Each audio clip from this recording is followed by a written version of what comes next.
Good morning guys. চ' বহুত দিনৰ মূৰত পুনৰ এটা নতুন ভিডিঅ'ত আপোনালোকৰ ওচৰলৈ আহিলোঁ আৰু এয়া আমাৰ নতুন ৰাস্তা বনি আছে এতিয়া। আৰু আজি আকৌ মই নতুনকৈ টায়াৰো লগালোঁ, মানে বহুত দিনৰ মূৰত সৰু ভাইটিয়ে এটা টায়াৰ এটা নতুনকৈ লগাই ল'লোঁ। আৰু এতিয়া আহি পাই গ'লোঁ দোকান, আৰু দোকান আহি পোৱাৰ পিছতে আহিছে ৰচন আৰু আমাৰ এয়া চাজাত চব আহিল। সিহঁতৰ বাইণ্ডিঙৰ কিবা কাম আছিলে, চ' ৰচনৰখিনি তাক নিজে অলপ কৰিব দিলোঁ দোকানত ভিৰ থকাৰ কাৰণে। আৰু এয়া মোৰ প্ৰিণ্টাৰটোও বেয়া হৈছে, সেইটোও ঠিক কৰি আছে দাদাই। তাৰপিছত এয়া পানুজনহঁত আহিল, সিহঁতৰ কিবা কিবি এপ্লাই আছিলে চবৰে, চ' কৰি মেলি ল'লোঁ।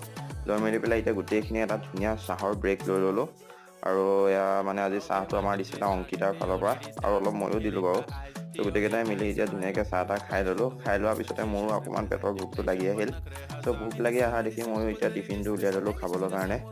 মানে এইকেইদিন টিফিন খাব পৰাই নাই টাইমত, চ' আজি অকণমান সুবিধা পালোঁ, চ' খাই ল'লোঁ।